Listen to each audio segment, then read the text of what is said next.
Zealand Tech Podcast, the voice of the tech community, proudly supported by Umbrella Connect. Greetings and welcome along to the New Zealand Tech Podcast. Today we are talking with James Coddington of Joy Business Academy, and we're going to drill into his business story of his tech startup. And this is a pretty interesting one because when COVID came along, they saw their revenues basically fall off a cliff, but really things have turned around since then. So looking forward to hearing your story, James. How are you? Oh, thank you for having me, Paul. Yeah, pretty good. Excellent. A lot better now than I was in lockdown 4. Yeah. Well, I'm keen to hear a little bit. Where did you start out in business? Obviously, there's been a journey that sort of got you into the startup world and so on. But what's your background? Depends how far you want to go back. Graduated from university, like a lot of people did, and went on their OE. Found myself as a ski bum over in Colorado, living on couches and enjoying life as a skier. And quickly found that I didn't have any money, and that kind of sucked. And I wanted to create some. And back then, this was in the early 90s, mid 90s, and it was pretty early days of the web. And I was watching these pretty cool things happen. So travel was a big part of my life, and online travel came on in America, and it still wasn't really talked about down under. So it was a private lesson. I took a guy out named Bill Bennett, who was the CEO of Concord Travel at the time in Australia, a really large travel consortium. And he was telling me about a story of him and 3 of his buddies were going to create an online travel business. I said, that sounds really cool. I'd created a wholesale business in Colorado, and did it all through tech, and we took out the middle person, so we were wholesaling directly to the customer. And I thought, well, what a great opportunity to connect with these guys. They're certainly very experienced. I had a lot more knowledge than me as a ski bum, so I thought I could learn a little bit.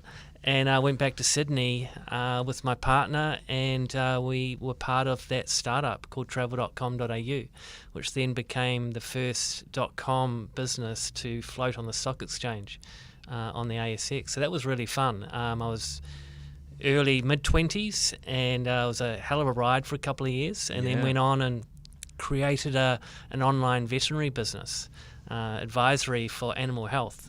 Why animal health? I really don't know. I saw a problem that needed to be solved, and did that for 7 years, and then found myself back in Queenstown as a ski bum again, working for the ski fields, and did that for 7 years. And the problem I saw, which was I could see in the business that I was working in NZ Ski, there was a lot of young, enthusiastic people who had great education, but they didn't actually know how they could take their education and be able to commercialise that. And so many of them found themselves in the ski industry because they were passionate about skiing and snowboarding. And so I thought, well, surely there's got to be a better way for these individuals to utilise their education. So we created an internal university at NZ Ski, and that was really the first part of my passion, which led me into education. And a little bit differently, we actually started Joy Business Academy called Joy Ice Cream. Why ice cream? Well, I'll get to that. So we wanted to understand what the skills gaps were between for individuals that were highly educated, but they were out of work. They couldn't utilise their qualifications, degrees in a way that they could find jobs. And so it seems to be a common challenge, doesn't it? It is, and it was a global challenge, and we could see this growing. And even though the unemployment rate was going down in New Zealand, the youth unemployment was going up. So what we did was, it was largely as an R&D project. We created these really fun, visually exciting pods, which we gave to what we called young, they were remarkable unemployees, we called them. So basically they're out of work. They were out of work for a good year. And we gave them an apprenticeship to own and run their own business. It just happened to be ice cream. We set them up all over New Zealand, and we gave them the opportunity to set up where they wanted to, market themselves, communicate to their customers, and largely do everything that a normal business would do. We chose ice cream because it was very New Zealand-esque. It was also a product that had good margin, and we thought, well, it's also pretty damn impossible to not smile when you're eating ice cream. So we thought, well, that's a good place to start. Seems like a good combo. How did it go? So 3 years down the track, 256 people we put through the apprenticeship program. Not one of them went back to unemployment. Fantastic. So from a social impact point of view, fantastic. From a commercial point of view, nearly bankrupted me. They were not so good at paying their bills, and we learned a lot. So we also learned what the skills gaps were. Resilience was lacking, problem solving, interpersonal communication. I guess a lot of the skills that the World Economic Forum call soft skills, or the skills which are really important for every industry. And so we went about digitizing that. And we started off by creating standard e-learning. And what I call standard e-learning, everyone was doing it at the time, and we thought we could do it a little bit differently. But at the end of the day, it was like most other people. And we actually found our way to government at that point. We started working with Ministry of Social Development, and a lot of their cohort, or their customers, if you like, had low literacy, and also English was perhaps not their first language. And we found that delivering that kind of training and e-learning was not delivering high learning outcomes. So we went back to the drawing board, really, and to try and understand, how do you create engagement? Because engagement creates learning outcomes. And I'm not a gamer. Never have been a gamer, but I was reading a lot about how the gaming industry globally was growing double-digit growth year on year. It was heading towards $1 trillion industry. It just phenomenal type of growth. It's like, what are they doing so uniquely that perhaps we could learn in the education space?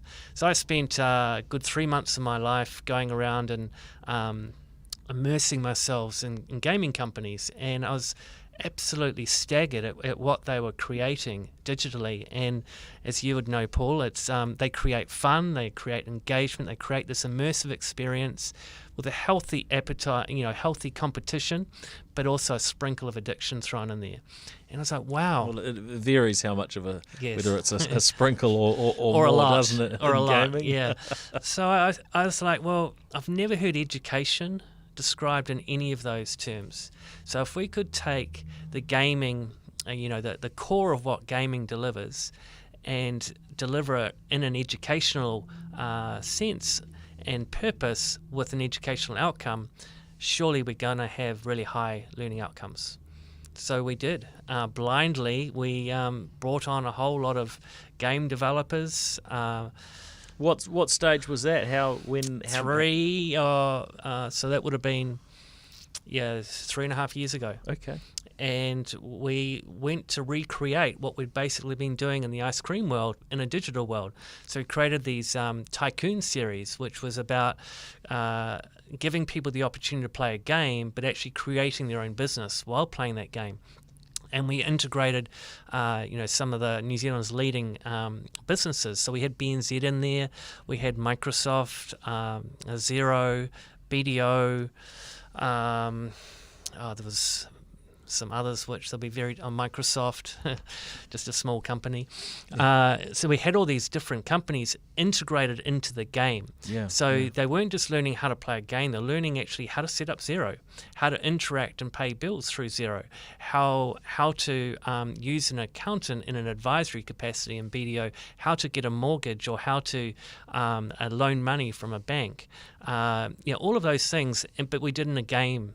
And then we launched that to the schools. We had a national schools competition, and that was hugely successful. And we just saw this engagement. And what was some of the best things that we saw were, year 10 students was really the sweet spot, and they were playing the game, and then they were being tested from a business studies at year 13 level. So what they were learning in a game was a lot more powerful than what they're learning in the classroom. Fantastic. And so that kind of got us thinking, it's like, wow, this immersion is really quite powerful.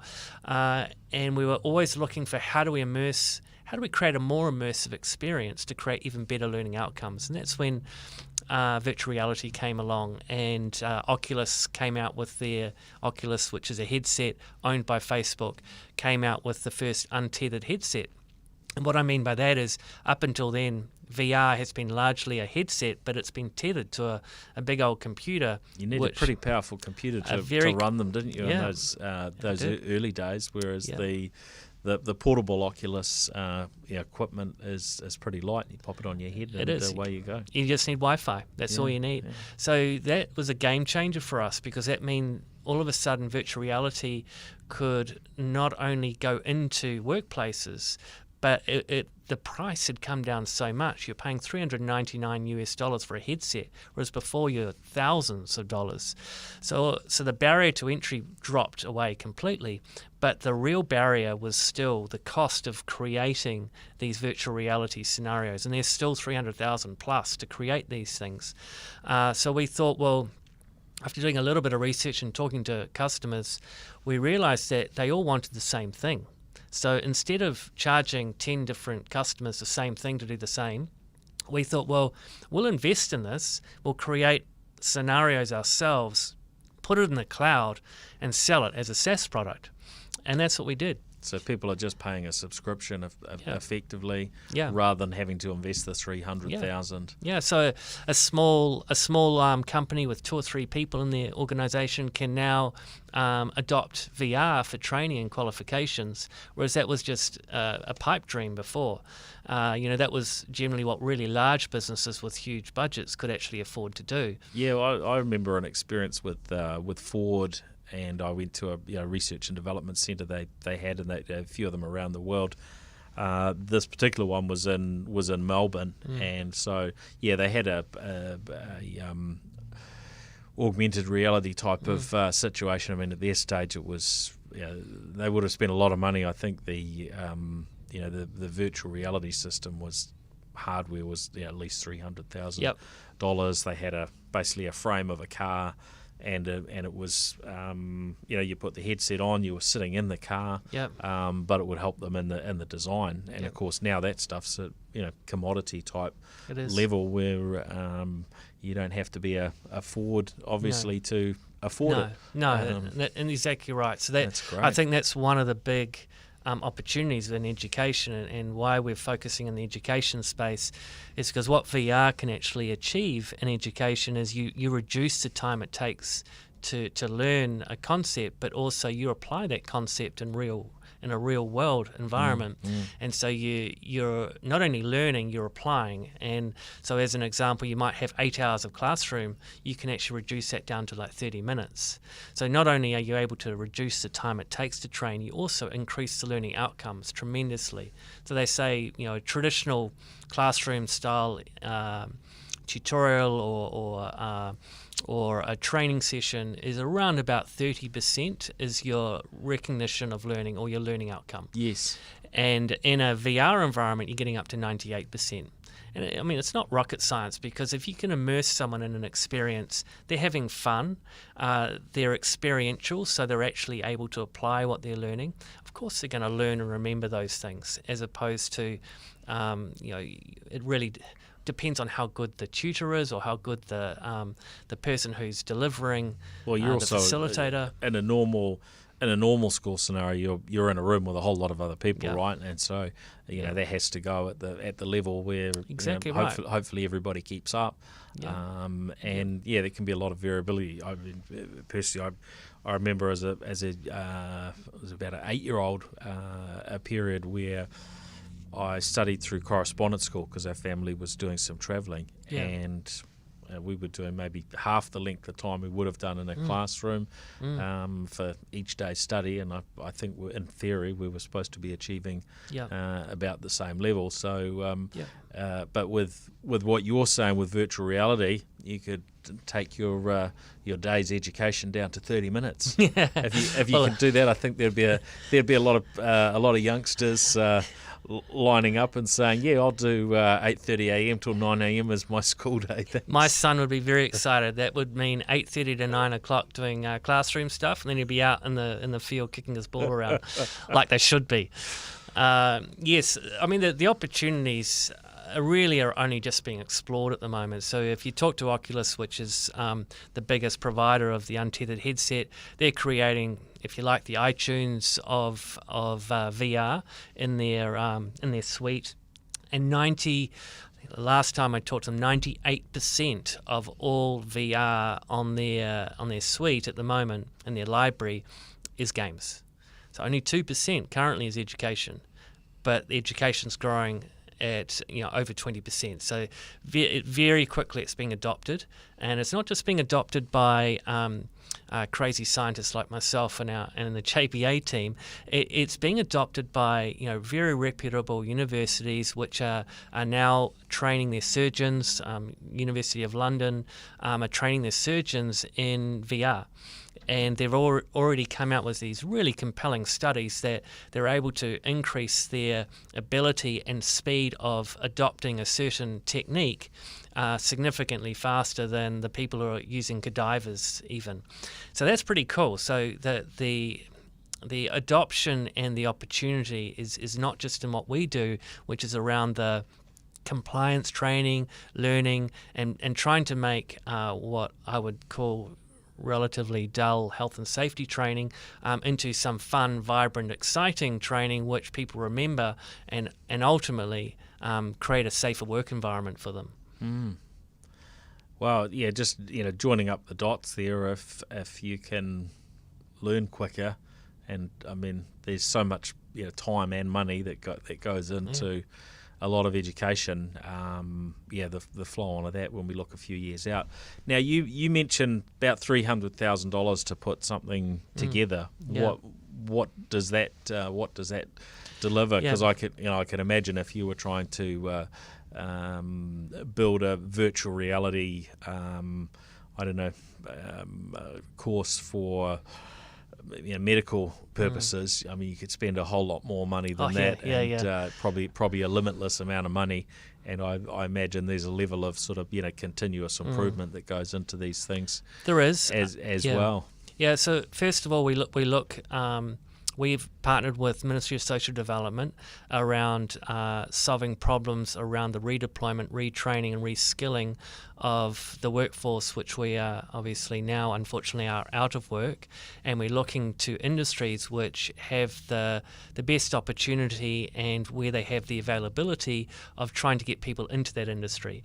And so the challenge which government has, not just in this country but every country, is how do we train people which have skills in other industries, but how do we train them faster? How do we make sure that they've got the appropriate skills before they go on sites in the construction industry, or perhaps go into shops or wherever they may be doing? So the opportunity around that from a VR perspective is what is required to work in that industry. So that's where we start. So if you look at construction as a vertical, we look at what is required to get on site. So you've got foundational skills that you have to have, talking like construct safe or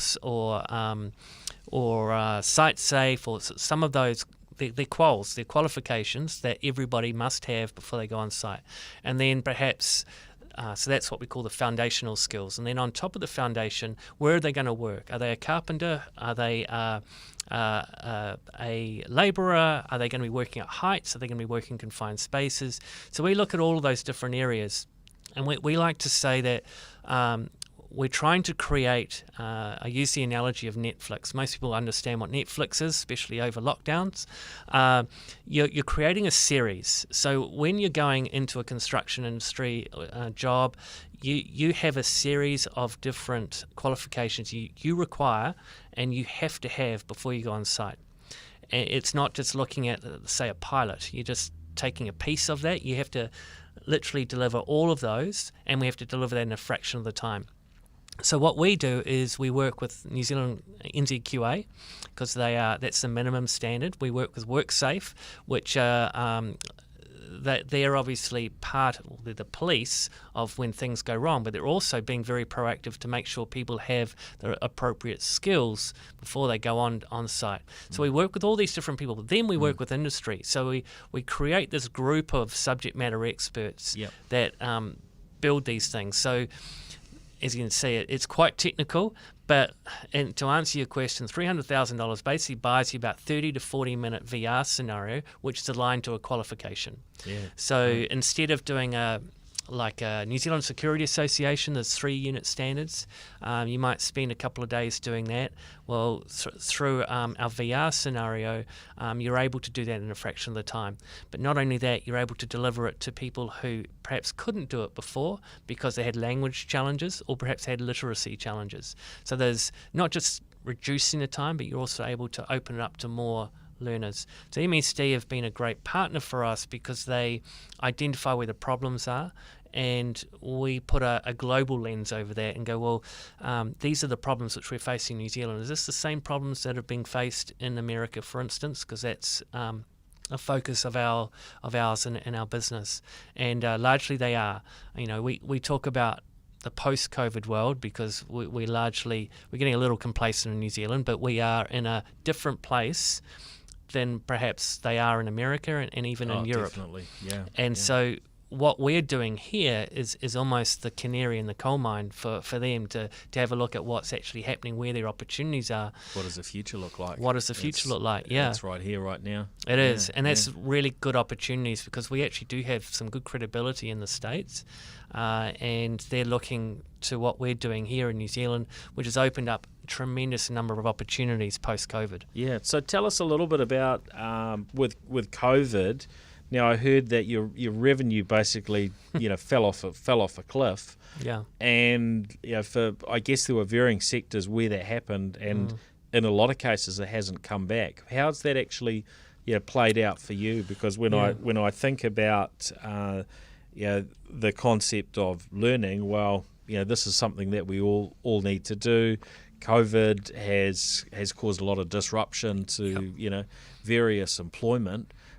So how's that played out for you to build things up again and to keep going? Have you managed to hold on to your team generally? Yeah, so generally yes. Because you've got 60 people around the world. Yeah, that's right.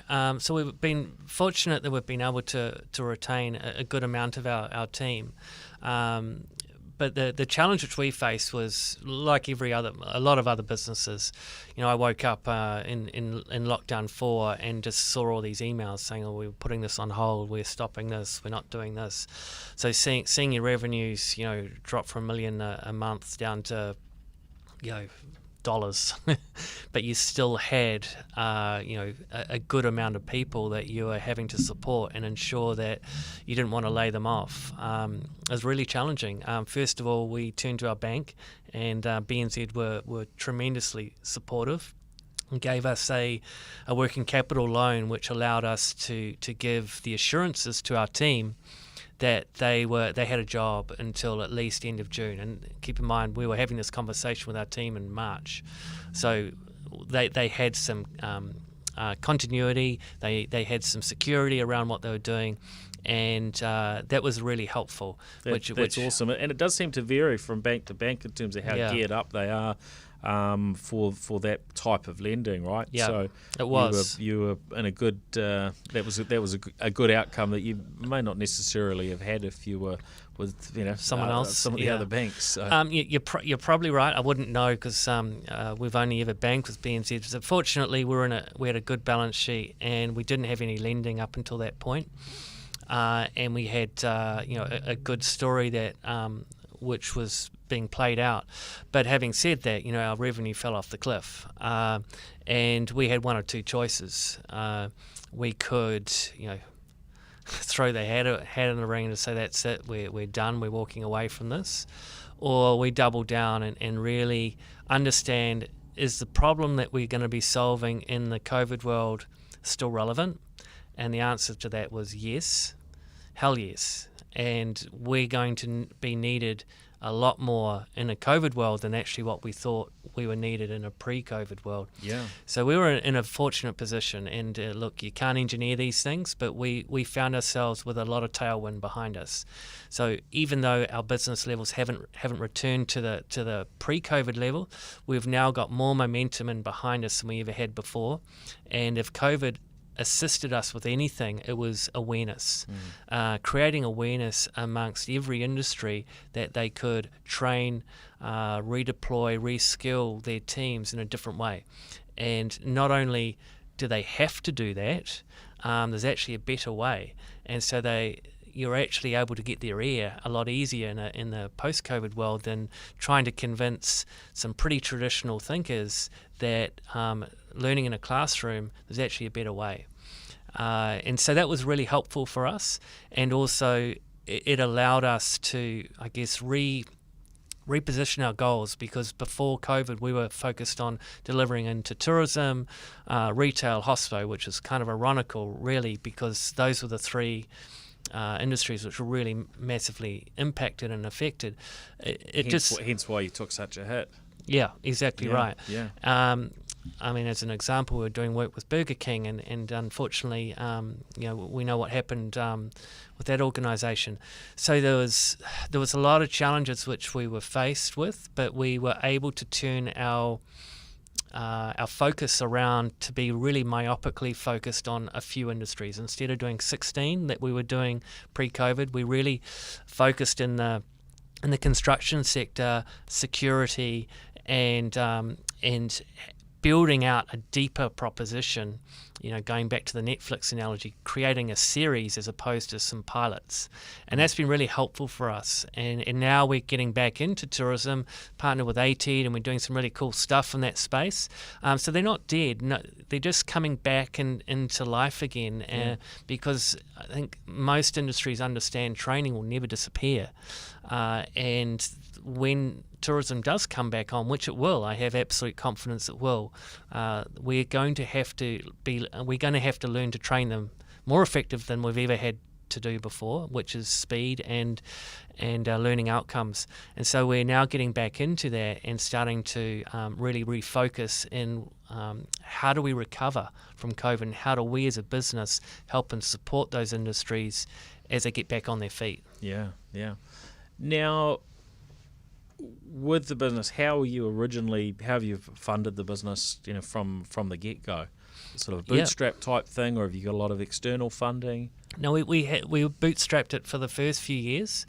And self-funded for those that self-funded, yes. This. So when I started, I was a very wealthy person, and I'm not a very wealthy person anymore. We used to have 3 houses. I don't have any now. Yes. So my family have been, they sacrificed a lot to get to where we are now. But as I said, we don't need houses. We're actually building something which is really exciting, really cool, and we get the opportunity to help change people's lives. If that doesn't excite you, well, nothing will. So yes, we bootstrapped it for the first few years, and then we're fortunate enough to bring in some external investors over a period of time, and now we're getting a few more sophisticated investors into the business, which is quite challenging for an entrepreneur, creative like myself, who likes to call the shots and likes to probably like to have a lot of freedom and and I think that there's always a challenge with when you start giving up some of those freedoms, but also I would say I probably need to build some disciplines as well. When I was going back to my ski bum days, what were the disciplines that got me to where I was, and sometimes you lose sight of that. So I think there's a balance, when you're creating your own business, to create the agileness, the nimbleness, and the freedom to do what you want to do, but you also need to have the disciplines to make sure you don't become a seagull, as someone once described me as, who swoops down on any shiny object below. So I don't think I'm a seagull anymore, but I still enjoy my freedoms. Yeah. Fascinating. So tell us a little bit about the the technologies that are involved. You mentioned Oculus. Yep. Before we started, you mentioned another company as well, Pico. Yep. With some, looks like some quite capable, headsets and the like.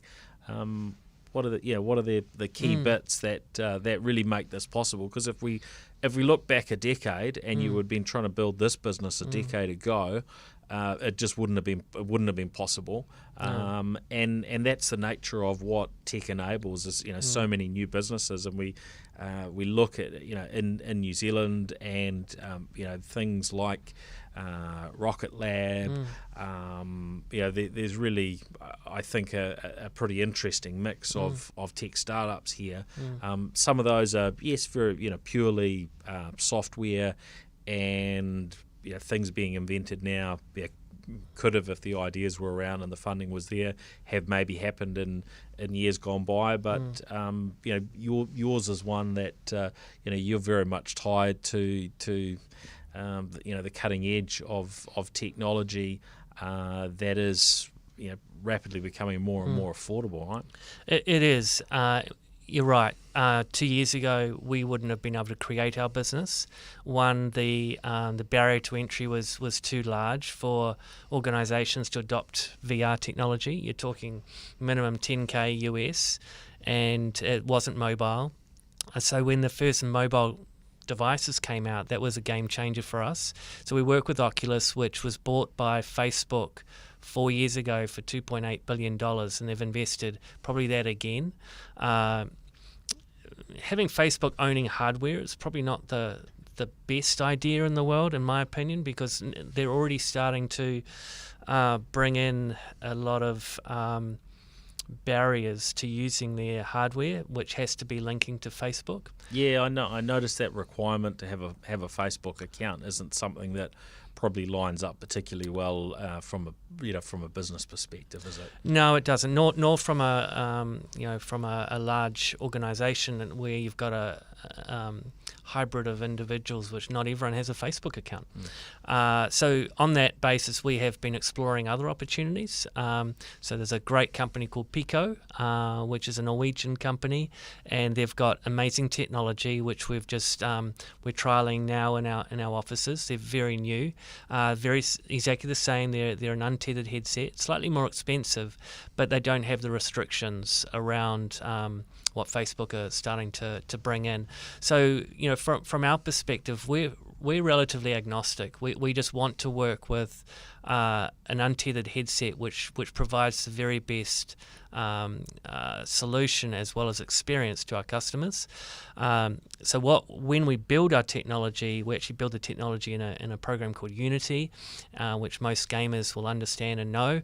And so from that, it's really important that we don't just align ourselves to one headset, so we can actually use headsets because they're evolving all the time. Apple's coming out with a new headset, Google's coming out, Microsoft will be as well. So there's a bit of a race going on at the moment around who's going to own the virtual reality space. And as I said earlier, at the moment, virtual reality is very much dominated by games. Now education is coming up. They want to own that, and use the analogy of iTunes. So if you think of iTunes, which music is to iTunes and iTunes is to music, well, there's going to be a very similar race around who's going to own the virtual reality space, and all the big four are fighting over that, which is great for organisations like ours because they're just pushing the price down of the headsets. So the new headset for Oculus came out, it's $299 USD. That's pretty cheap, and all you need is a Wi-Fi. And Pico's not much more expensive than that. So they're not making a lot of money from their hardware. Where they make their money is creating these iTunes-like stores where people buy different products from that store. And they clip the ticket on those things. So how does that work for you at the moment? Because you've got obviously creating the educational content is really a fairly expensive thing to do in each case. I imagine what the varying partners that you work with, and whether it's an educational type of institution, or whether it's an organisation that works across a sector, or it's government, etc.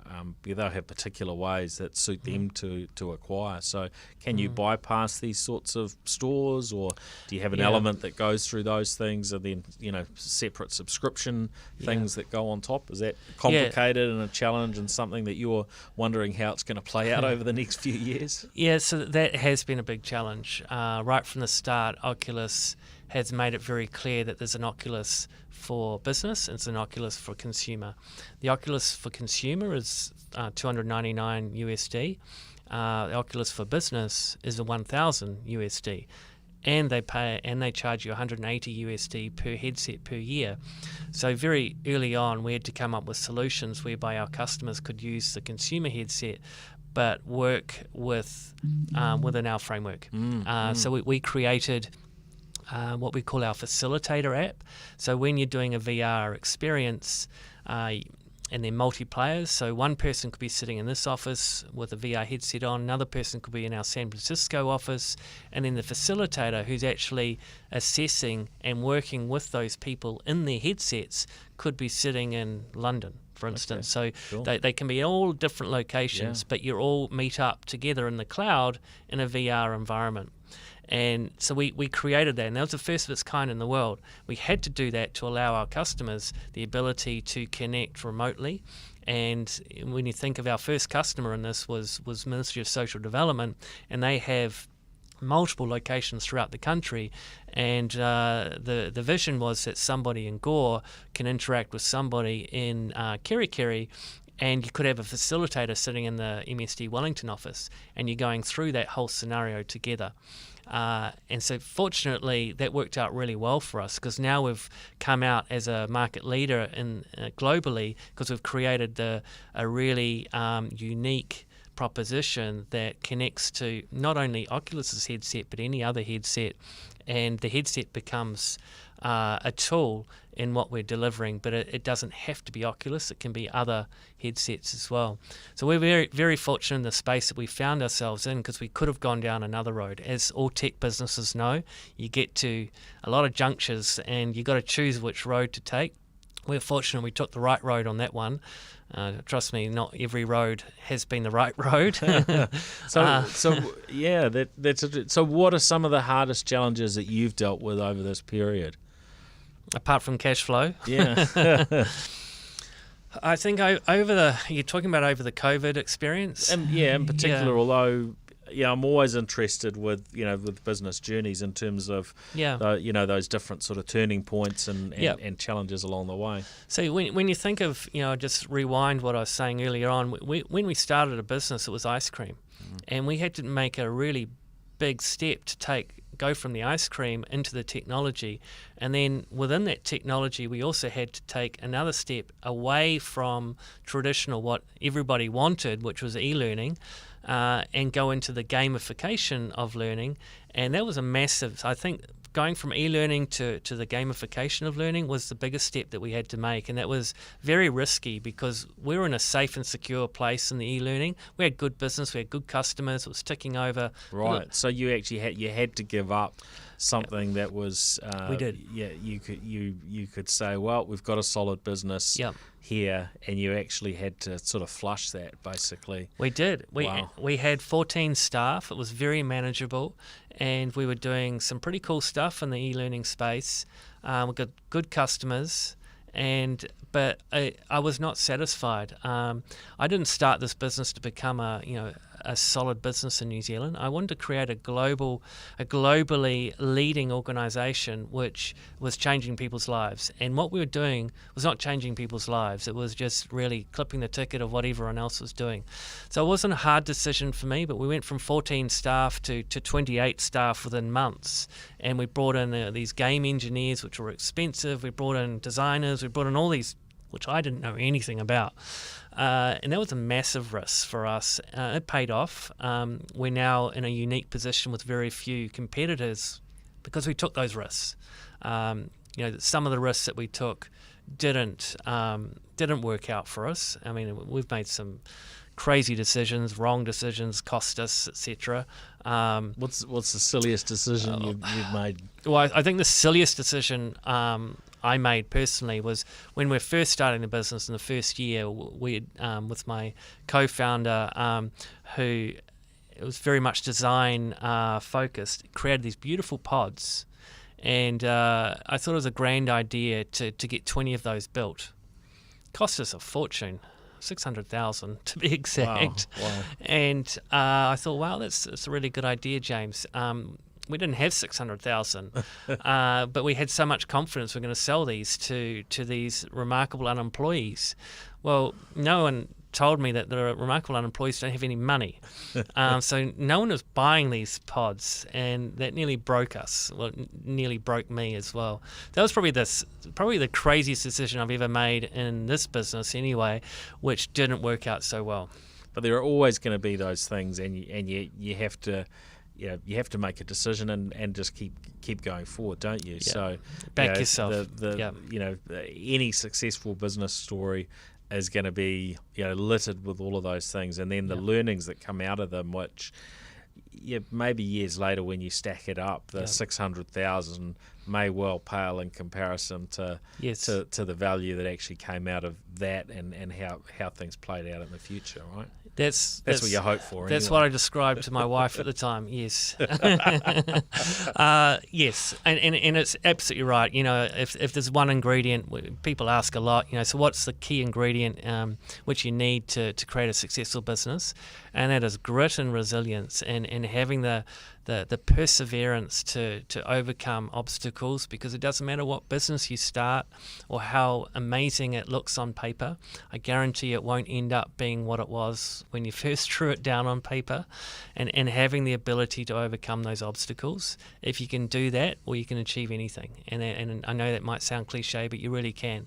Because there's been many a time where I've sat in the office on a Wednesday night knowing that I've got a $300,000 pay run happening the next day, wondering where the hell that money's going to come from.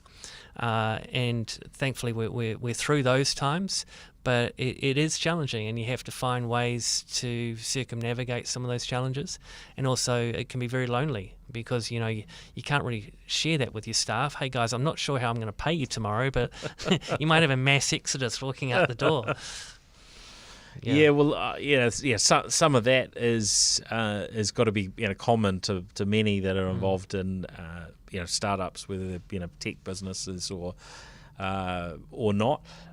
Where to from here, and what do you think the potential is? I'm always very interested hearing about Kiwis especially who are building businesses that can really be selling products and services to the world.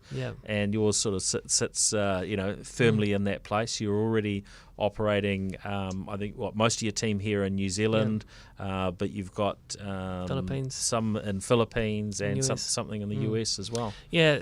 So if I haven't come across already, I'm hugely excited about the potential and the opportunities that we are facing globally. Where are we going? Well, 3 years' time, it'll be $1 billion business. I have no doubt about that, and that's going to be created and achieved in the US.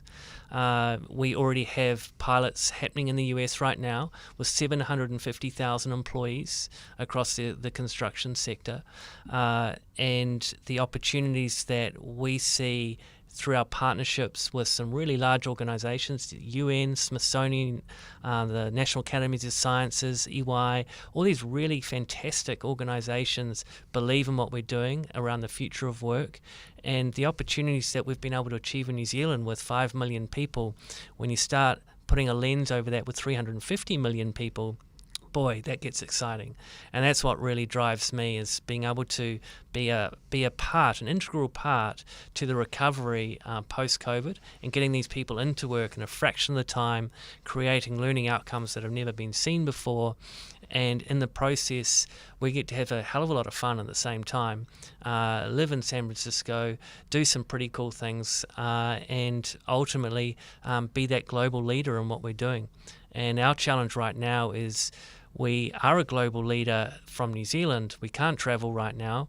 How do we connect to our partners, which we have partners in Singapore, which are looking after the Asian market. We've got partners in the US. I can't get there. So it's been really challenging to adopt our sales strategy around a remote business model when largely to sell our product, you put a headset on someone's head and you take them to those opportunities. So we're learning, but it certainly is creating some challenges because what we enjoy here in New Zealand is not what is the reality in America. You know, there's still a lot of people not going back to the offices, and there is a lot of challenges there. But that's also opportunity for us, and that's where we get hugely excited about of how we can develop, create and deliver our products from New Zealand with our partners in these other countries. Now, tech obviously enables you to get rid of some of those barriers, but I guess technically you could go to the States if you wanted to. Yep, I can. Yep. But you're risking your health and everything else, and in terms of coming back into New Zealand is not a particularly nice experience when you got effectively 2 weeks in lockdown to do it. Is that how it sort of stacks up for you? Because I've been chatting to a few people recently where I'm hearing, oh yeah, I'm heading off to the US, and I'm thinking, really? Well, I'm not signing up for that at the moment. Yeah. So yes, I will be going to the US, and that's probably in about February. We're raising capital in out of the US, and we have several funds which are really interested to do so, and I've promised that I'd be there in person for that those presentations. It doesn't concern me greatly, as long as you look after yourself and you wear your masks and sanitary and all of those things. But coming back into New Zealand, look, it's just what you have to do now. It's the new normal. Look, I wouldn't jump over to Australia to go to a meeting and come back and spend 2 weeks. But I'd be in the States for probably a month and do the work I need to do and come back to New Zealand, and I will be happy to go through the quarantine and go through that process. It's just something you have to do. Yeah, absolutely. I mean, we wouldn't want that stripped away. It's an no, not at all. Safety barrier. It is, and my family right now, my two kids, 9-year-old and 18-year-old daughter, they're in quarantine right now, and I have to say it's been a pretty good experience for them. Although I did get a text before I came on here. My wife was about to kill my son, so I didn't know whether to call the police on that or not. But he's 9. He's not used to be locked up in a hotel room.